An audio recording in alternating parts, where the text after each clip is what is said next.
Having to, my name is Scott Sigmund, and I'm affiliated, but I was interested in your discussion about the transition, but did any component of that involve materials?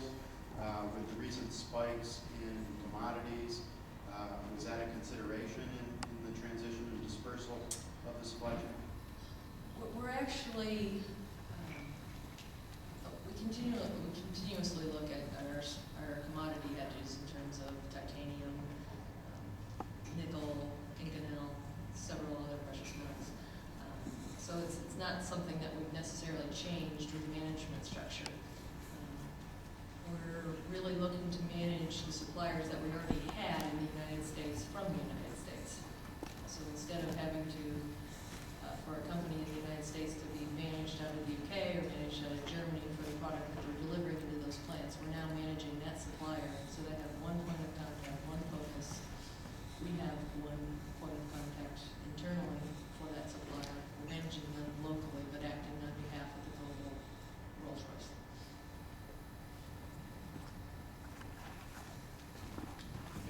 Question from Charles. What is happening in the economy, like what you're talking about, is very true. We are losing confidence. I think more harm is happening because we are not able to stabilize and we are losing confidence. And every day, morning news, you say, which company has lost job, I think is the rating. If you want to give a high rating, that is what discussion goes on. So what do you think, some thoughts? How do you stabilize and build a confidence? In simple terms, what's your thought process on that? I think we need some good news. I think we need to have an economic stimulus idea that works. I think we need to see something that the consumer can feel and translate to his personal situation to regain his confidence.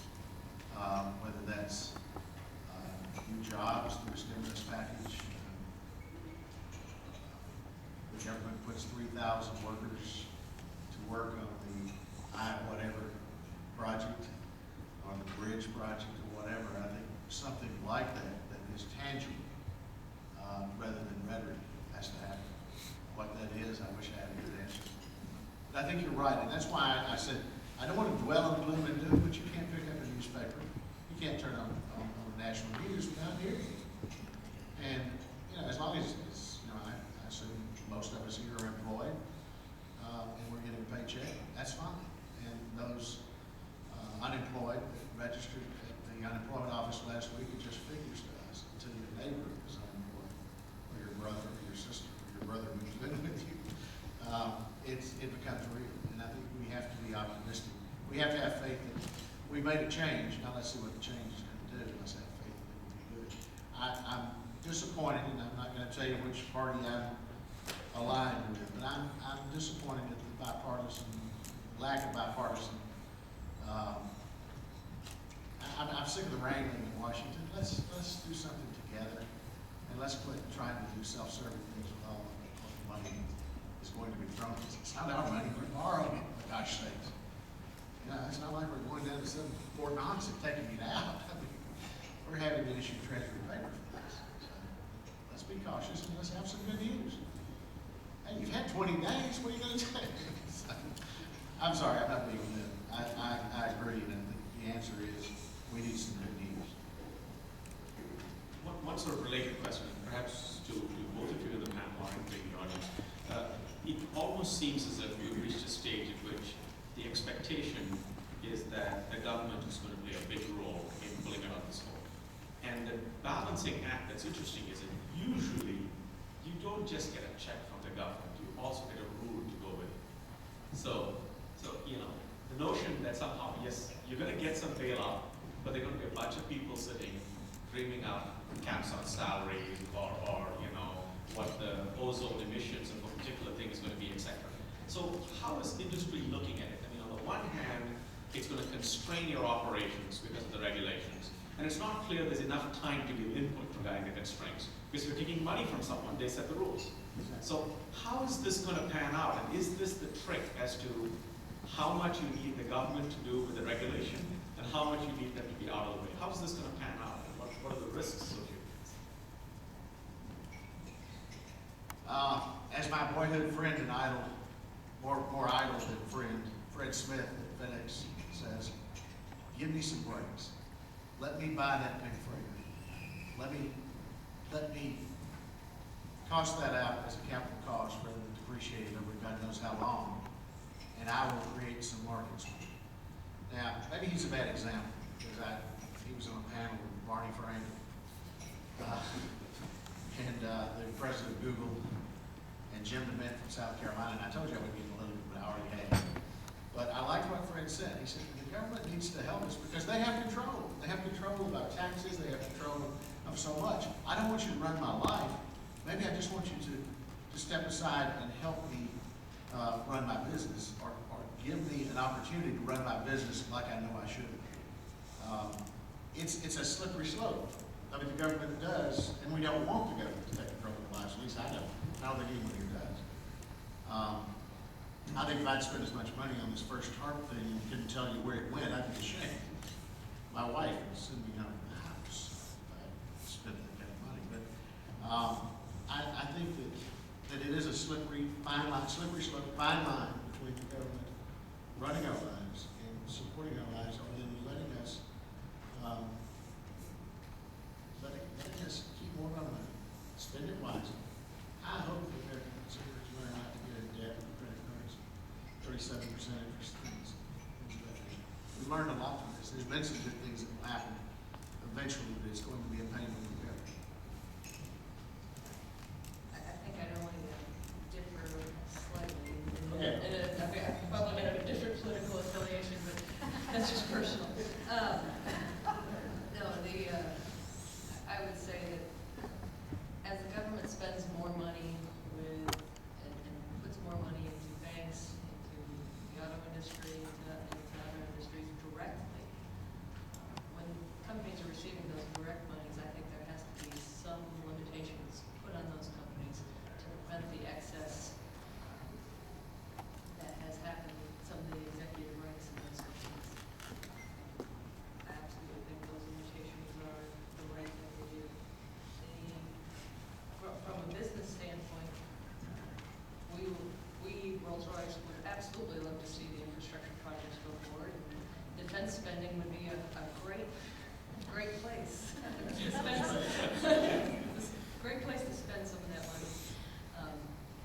And freeing up the capital markets so that airlines can finance aircraft, so that FedEx can finance aircraft. To us, that is the best way to trickle down into the economy, to create jobs. Is really to allow businesses to manage themselves, make the capital investments that they need to make, and put people back to work, building those capital investments. And I say, I'm not nearly as far to the right as you may think. I totally agree that these companies who take our bailout money and then go to Las Vegas and go to the moon or wherever they're going and pay big bonuses, shame on them. And I think that's what the president said yesterday. And I agree with that wholeheartedly. If we're going to finance them, then we should own a portion of it, and we should certainly hold them accountable. I didn't get any bailout money. I don't know of anybody in this room that maybe did. Hopefully somebody did. But I think if we're going to take the American people, not necessarily us, but our children, grandchildren, and great-grandchildren, are going to be paying this debt for a while. And hopefully it works. So I'm not nearly getting those.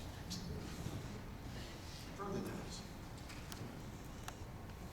Any other questions? Yes.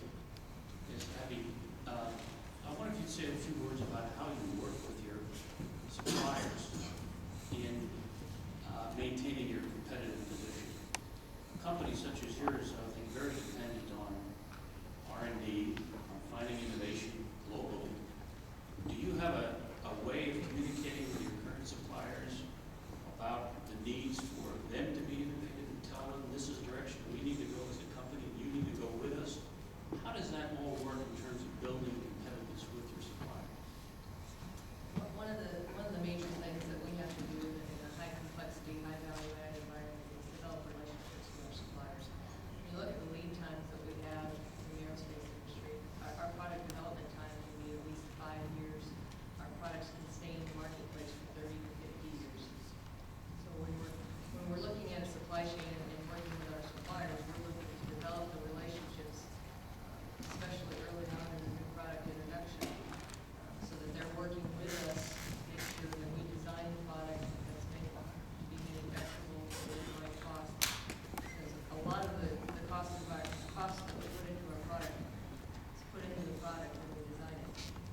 how would you describe